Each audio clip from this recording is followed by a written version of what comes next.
Good morning. आज अपन अध्ययन करेंगे बीकॉम पार्ट सेकंड, सब्जेक्ट व्यवसाय प्रशासन, business administration, paper second, principles of management, प्रबंध के सिद्धांत। इसमें अपना टॉपिक रहेगा अधिकारों का केंद्रीयकरण एवं अधिकारों का विकेंद्रीयकरण, centralisation of authority and decentralisation of authority. पहले अपन अधिकारों के केंद्रीयकरण के बारे में जानकारी लेंगे। इसका अर्थ, विशेषता एवं लाभ दोष का अध्ययन करेंगे। उसके बाद विकेंद्रीकरण का अर्थ, विशेषता एवं लाभ दोष के बारे में अध्ययन करेंगे। संगठन की संरचना करते समय अधिकारों के केंद्रीयकरण की समस्या मुख्य रूप से प्रत्येक संगठन में आती है। केंद्रीयकरण किस सीमा तक अपनाया जाए, यह एक बहुत महत्वपूर्ण समस्या मानी जाती है। केंद्रीयकरण की समस्या पर कुछ विद्वानों ने, प्रबंध शास्त्रियों ने अपनी बात कही है। जैसे एलन के अनुसार केंद्रीयकरण संगठन के अंतर्गत केंद्र बिंदु पर अधिकारों का व्यवस्थित एवं संगत आरक्षण है। अर्थात इस परिभाषा से यह स्पष्ट होता है कि इसमें निर्णय उन व्यक्तियों द्वारा नहीं लिए जाते हैं जो स्वयं कार्य करते हैं, बल्कि उच्च प्रबंधकों द्वारा निर्णय लिए जाते हैं। इसीलिए ही हेयोल ने कहा है कि केंद्रीयकरण में अधीनस्थों का महत्व कम हो जाता है, क्योंकि निर्णयन अधिकार पूरी तौर से उच्च अधिकारियों के पास सुरक्षित रहता है। अर्थात अपन सामान्य शब्दों में यह कह सकते हैं कि जो व्यक्ति कार्य करता है वह निर्णय लेने का अधिकार अपने पास नहीं रख सकता है। निर्णय लेने का अधिकार केंद्रीयकरण की स्थिति में केवल उच्च प्रबंधकों के पास ही निहित होता है। केंद्रीयकरण की उपयुक्त परिभाषा के आधार पर इसके निम्नलिखित लक्षण बता सकते हैं। जैसे इसमें सभी निर्णय उच्च अधिकारियों द्वारा लिए जाते हैं। किसी भी प्रकार का निर्णय, डिसीजन मेकिंग का कार्य है, वह टॉप मैनेजमेंट के माध्यम से लिया जाता है। अधीनस्थ उस निर्णय को क्रियान्वित करने का कार्य ही करते हैं, यानी जो निर्णय लिया गया है उसके अनुसार ही अधीनस्थों को अपनी क्रियाएं अर्थात कार्य करना पड़ता है। अधीनस्थ का महत्व केंद्रीयकरण की स्थिति में कम हो जाता है। अधिकारों का प्रत्यायोजन बहुत कम होता है। डेलीगेशन ऑफ अथॉरिटी केंद्रीयकरण की स्थिति में बहुत कम ही परिस्थितियों में नहीं के बराबर मानी जाती है। ये इसकी विशेषताएं। इसके बाद इसके कुछ लाभ दोष अपन अध्ययन करते हैं। जैसे निर्णयों की एक रूपकता। पहला लाभ इसका यह है, सभी निर्णय एक ही बिंदु पर किए जाने से उपक्रम की विभिन्न क्रियाओं में एक रूपकता बनी रहती है। यानी निर्णय टॉप मैनेजमेंट के द्वारा किए जाने के कारण निर्णयों की जो डिसीजन है उनकी एक रूपकता पूरे संगठन में बनी रहती है। दूसरा लाभ, एकीकरण। एक ही व्यक्ति के पास समस्त निर्णय के अधिकार होने के कारण पद मतभेद नहीं उत्पन्न होते हैं। इसका स्वाभाविक परिणाम एकीकरण माना जाता है। अगला लाभ, शीघ्र निर्णय। निर्णय लेते समय किसी अन्य व्यक्ति से सलाह लेना आवश्यक न होने के कारण इसमें निर्णय तुरंत लिए जाते हैं। यानी किसी भी क्रिया के संबंध में कोई भी निर्णय लेना होता है तो वह निर्णय तुरंत लिया जा सकता है, क्योंकि इसमें किसी अन्य अधीनस्थ या अन्य किसी व्यक्ति की सलाह नहीं ली जाती है। अगला लाभ है कड़ा नियंत्रण। एक ही व्यक्ति द्वारा उपक्रम की समस्त क्रियाओं का संचालन किए जाने के कारण कड़े नियंत्रण की व्यवस्था स्थापित हो जाती है। इसके कुछ महत्वपूर्ण लाभों का अध्ययन करने के बाद इसके कुछ दोष भी हैं, उनके बारे में भी अपन अध्ययन करते हैं। पहला दोष इसमें महत्वपूर्ण माना जाता है, इससे अधीनस्थों के महत्व में कमी आती है तथा उनकी पहलपन की शक्ति नष्ट होती है। अधीनस्थ जो काम करने वाला होता है उसके पहलपन की शक्ति इसमें एक तरह से पूर्णतया खत्म हो जाती है, क्योंकि निर्णय लेने का अधिकार उसके पास नहीं होता।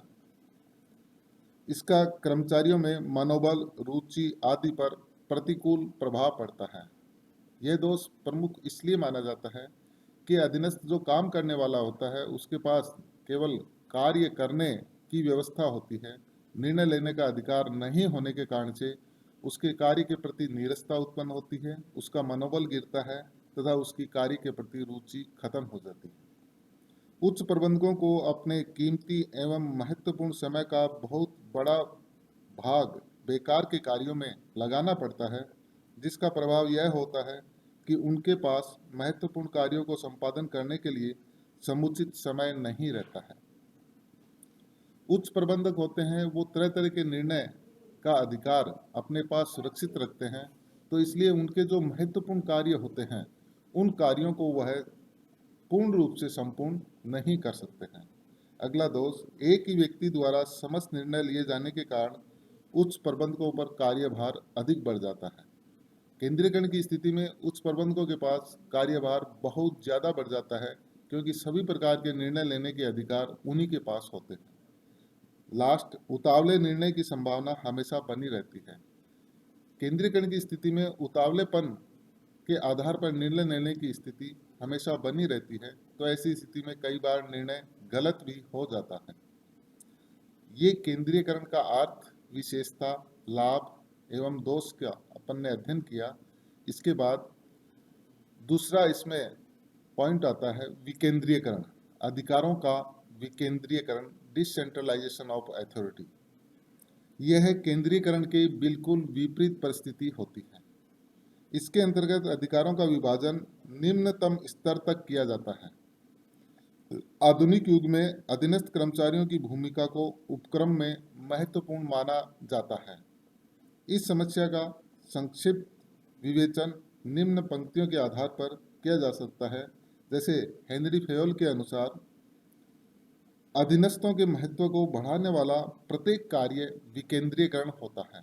हेनरी फेयोल ने बिल्कुल सरल एवं स्पष्ट शब्दों में इसको परिभाषित किया है कि अधीनस्थों के महत्व को बढ़ाने वाला प्रत्येक कार्य विकेंद्रीयकरण है। अर्थात अपन दूसरे शब्दों में कह सकते हैं कि वे सभी कदम जो अधीनस्थ कर्मचारियों के महत्व को बढ़ाने के लिए उठाए जाते हैं, विकेंद्रीयकरण के अंतर्गत शामिल किए जाते हैं। यह संपूर्ण माप नहीं है। एलन ने भी इसके संबंध में अपनी परिभाषा दी है। विकेंद्रीयकरण में निम्न स्तर पर केंद्रीय बिंदु को छोड़कर समस्त अधिकारों को व्यवस्थित प्रयासों द्वारा प्रत्यायोजन को प्रदर्शित किया जाता है। विकेंद्रीयकरण उत्तरदायित्वों के संदर्भ में अधिकारों के क्षेत्र से संबंधित होता है। उपयुक्त परिभाषाओं से स्पष्ट है कि विकेंद्रीयकरण का अभिप्राय अधिकारों को कार्यस्थल के स्तर तक विभाजित करने से है। यानी जो कार्य करने वाले अधीनस्थ होते हैं उन्हीं को निर्णय लेने का अधिकार प्रदान किया जाता है, ताकि वो कार्य सुचारू रूप से कर सके। इसके आधार पर, इन परिभाषाओं के आधार पर अपन इसकी परिभाषा लक्षण स्पष्ट कर सकते हैं। जैसे अधीनस्थों द्वारा निर्णय में हिस्सेदारी, अधीनस्थों के द्वारा डिसीजन मेकिंग में पूर्ण रूप से हिस्सेदारी विकेंद्रीकरण की स्थिति में होती है। उच्च प्रबंधकों के भार में कमी, अर्थात जो टॉप मैनेजमेंट है उसके जो कार्यभार है उसमें पूर्ण रूप से कमी आ जाती है, क्योंकि वो अपने महत्वपूर्ण कार्यों में अधिक समय दे सकते हैं। यह उत्तरदायित्व से संबंधित होता है। विकेंद्रीकरण जब अधिकार प्रदान किए जाते हैं तो उत्तरदायित्व भी बढ़ जाता है, तो ऐसी स्थिति में यह उत्तरदायित्व से संबंधित माना जाता है। इसमें प्रत्यायोजन का क्षेत्र विस्तृत माना जाता है। डेलीगेशन ऑफ अथॉरिटी का क्षेत्र डिसेंट्रलाइजेशन की स्थिति में विस्तृत माना जाता है। विकेंद्रीकरण के प्रमुख उद्देश्य कौन कौन से हैं? विकेंद्रीकरण के अंतर्गत निम्न स्तरीय अधिकारों को स्वतंत्र रूप से निर्णय लेने का अधिकार प्राप्त होता है। इनका उपयोग प्रायः निम्न उद्देश्यों की पूर्ति के लिए किया जाता है, जैसे उत्पादन एवं विपणन के विविधीकरण को सुगम बनाना, उच्च अधिकारियों के कार्यभार में कमी करना, प्रबंधकीय पदों के लिए योग्य व्यक्ति तैयार करना, संगठन में कार्यरत कर्मचारियों को अधिक कार्य करने के लिए अभिप्रेरित करना या प्रोत्साहित करना, प्रबंध में सहभागिता को बढ़ाना, पार्टिसिपेशन ऑफ मैनेजमेंट, प्रबंध में कर्मचारियों की सहभागिता, इसके अंतर्गत विकेंद्रीकरण की स्थिति में बढ़ती है। प्रभावी नियंत्रण की स्थापना, प्रबंध प्रणाली को सरल बनाना, ये 5-6 इसके प्रमुख उद्देश्य माने जाते हैं। इसके बाद इसके महत्वपूर्ण लाभों का अध्ययन किया जाता है। पहला लाभ, उच्च प्रबंधकों के कार्यभार में कमी होना। जब विकेंद्रीयकरण की स्थिति में डिसीजन लेने का अधिकार अधीनस्थों के पास होता है तो उच्च प्रबंधकों का कार्यभार निश्चित रूप से कम हो जाता है। वह अपने महत्वपूर्ण कार्यों के संबंध में अपना समय ज़्यादा दे पाते हैं। अभिप्रेरणा में सुधार, संगठन में विकेंद्रीकरण के कारण उपक्रम के अधीनस्थ कर्मचारियों के महत्व में वृद्धि होती है। उन्हें अपेक्षाकृत अधिक अधिकार प्राप्त होते हैं, जिसके कारण उनके कार्य में रुचि बढ़ती है और वे अधिक मेहनत से कार्य करते हैं। अधीनस्थों के मनोबल में वृद्धि होना अगला लाभ है। संगठन में विकेंद्रीकरण के उपयोग से अधीनस्थ अधिकारी अपनी स्वतंत्रता से कार्य करने का अवसर प्राप्त करते हैं। ऐसी परिस्थिति में उनके पहलपन की शक्ति का विकास होता है तथा उनके मनोबल में निश्चित रूप में वृद्धि होती है। अगला, प्रबंध की योग्यता का विकास। विकेंद्रीकरण की मदद से प्रबंधकों का चहुमुखी विकास संभव है। इसके अंतर्गत अधीनस्थों को विभिन्न प्रकार के कार्य करने का अवसर मिलने से उनकी प्रतिभा में निखार एवं व्यवहारिकता आती है। विकेंद्रीकरण के अंतर्गत उसे नई नई तकनीकों, नई नई विधियों तथा प्रक्रियाओं के उपयोग के अवसर मिलते हैं तथा उनकी छुपी हुई प्रतिभा उजागर होती है। प्रभावपूर्ण नियंत्रण व्यवस्था होना। विकेंद्रीकरण के अंतर्गत प्रमापों का निर्धारण तथा कार्य के निष्पादन का मापन आसान हो जाता है, जिससे क्रियाओं पर प्रभावशाली नियंत्रण स्थापित किया जाता है। लास्ट लाभ, समन्वय में सहूलियत। विकेंद्रीकरण के माध्यम से विभिन्न क्रियाओं में विभागीय स्तर पर ही समन्वय स्थापित कर लिया जाता है।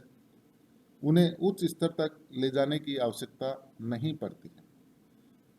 कुछ लाभों का अध्ययन करने के बाद विकेंद्रीकरण के कुछ दोष भी बताए गए हैं। इसमें पहला दोष, निर्णय में देरी। विकेंद्रीकरण का सबसे बड़ा दोष यह माना जाता है कि निर्णय लेने का अधिकार अधीनस्थों के पास होने के कारण से जो भी निर्णय प्रक्रिया है उसमें देरी होती है, समय पर निर्णय नहीं लिए जा सकते हैं। निर्णयों में भिन्नता। अगला दोष, स्वतंत्र इकाइयों के निर्माण के कारण वे इकाइयां भिन्न भिन्न प्रकार की नीतियों का निर्धारण करती है तथा प्रत्येक संगठन की नीतियों एवं निर्णयों में एक रूपकता प्रभावशाली नियंत्रण के लिए आवश्यक है, जिसका इसमें अभाव पाया जाता है। अगला दोष है कुशल प्रबंधकों का अभाव। प्रशिक्षण की सुविधा के अभाव के कारण संगठन को आवश्यकता अनुसार योग्य एवं कुशल प्रबंधक नहीं मिल पाते हैं, जिनसे कुशलतापूर्वक कार्य का संपादन कराया जा सके। ये इसके महत्वपूर्ण दोष माने जाते हैं।